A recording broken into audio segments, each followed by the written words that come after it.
Tamil senior great December 1973. Start. தலைவர் அவர்களே, இந்த பேரவையில் தமிழ்நாட்டின் முதலமைச்சர் அவர்கள் சமர்ப்பித்துள்ள வரவு செலவு திட்டத்தை பல சிறந்த அம்சங்களை கொண்டதாக நான் பார்க்கிறேன்.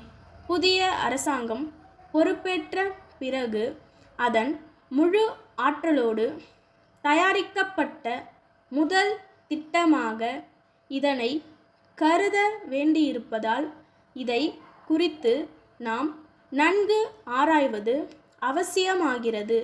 இந்த திட்டம் பற்றாக்குறை திட்டம் அல்ல.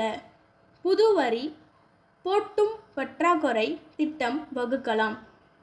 என்னை பொறுத்தவரை வரியே விதிக்காததை உயர்வு என்றோ சிறப்பு என்றோ நான் கருதவில்லை. அபிவிருத்திக்கு தேவைப்படுகிற பணங்களுக்காக வரிகள் போடுவது அவசியமே. எனினும் யாருக்கு வரிகள் போடுவது என்ற பிரச்சனைதான் இங்கே முக்கியம். இதை சொல்ல வேண்டிய நிலையை முன்னிட்டு தான் மாநில அரசாங்கம், மத்திய அரசாங்கம் ஆகியவற்றிற்கிடையே உள்ள பொருளாதார தொடர்பு, இந்த நிதிநிலை அறிக்கையில் உள்ள பொருளாதார தொடர்பு இந்த நிதிநிலை அறிக்கையில் மிகவும் விமர்சிக்கப்பட்டிருக்கிறது. மாநில அரசாங்கம், மத்திய அரசாங்கம் ஆகியவற்றிற்குள்ள பொருளாதார நிலைமை, வரி விதிப்பு அதிகாரம், வரி பங்கீடு ஆகியவற்றை பற்றியெல்லாம் முதலமைச்சர் அவர்கள் விமர்சித்திருக்கிறார்கள். இனிமேல் வரி விதிப்பதற்கில்லை என்ற உண்மையினை உணர்ந்து வரி போடுவதை தவிர்க்கிறார்கள். அதற்காக முதலமைச்சரை பெரிதும் பாராட்ட கடமைப்பட்டிருக்கிறேன். நம்முடைய பொருளாதாரத்தை முறைப்படுத்தி காட்ட மக்கள் மீது தாங்க முடியாத அளவுக்கு வரிகள் போடுவதை தவிர்த்து தாங்கக்கூடியவர்கள் மீது வரிகள் விதிக்க இந்த அரசுக்கு எந்த அதிகாரமும் இல்லை என்பதை அனுதாபமான நிலையில் அடக்கத்தோடு பண்பு கலந்த வார்த்தையிலேயே எடுத்து சொல்லியிருக்கும் முதலமைச்சர் அவர்களை நான் பாராட்டுகிறேன். அடுத்து, இலங்கை அகதிகள் பற்றிய பிரச்சனைகள் மிக வருத்தத்தக்கதாகும். சிங்களத்தையும் சேர்த்து ஆண்ட தமிழ் மரபினர் இன்று கடலில் தூக்கி எறியப்பட்டு தமிழகம் வருகிறார்கள். இதை நினைக்கின்ற போது மனம் கொஞ்சம் சங்கடம் அடையத்தான் செய்கிறது. சென்ற ஆண்டு வரை பர்மா அகதிகள் இங்கு வந்தார்கள். இந்த ஆண்டு இலங்கையிலிருந்து அகதிகள் வர இருக்கிறார்கள். இனிமேல் வந்து கொண்டே இருப்பார்கள்.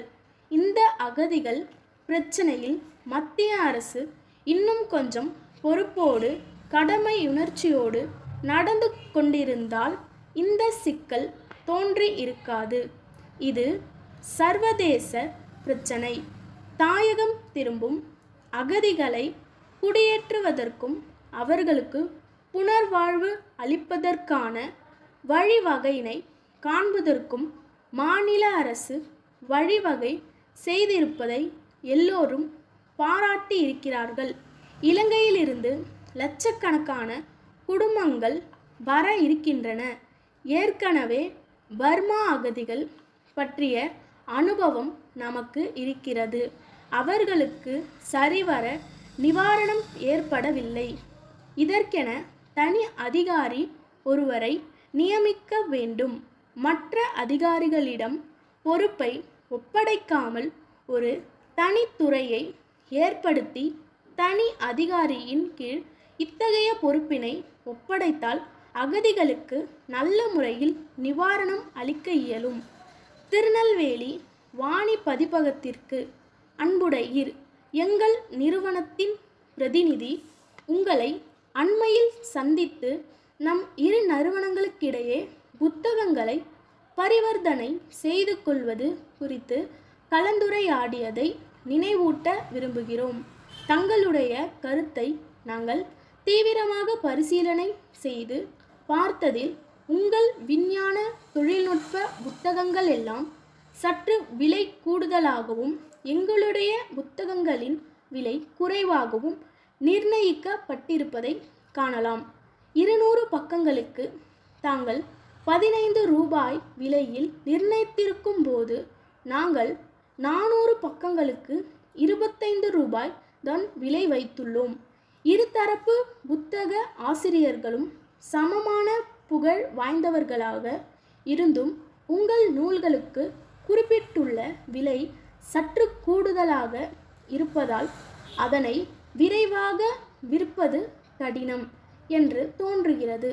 ஆகவே இதனை பற்றி தாங்கள் ஆலோசித்து தகவல் அளிப்பீர்களேயானால் சிறந்த ஒரு முடிவுக்கு வர இயலும். எங்கள் பட்டியலில் கண்டுள்ள சமூக நூல், வணிகம், தொழில்நுட்பம் ஆகிய துறைகளுக்குரிய புத்தகங்களையும் கவனிக்க வேண்டுகிறோம். ஆதரவை நாடும் தங்கள் அன்புள்ள பாரதி பதிப்பகம். ஸ்டாப்.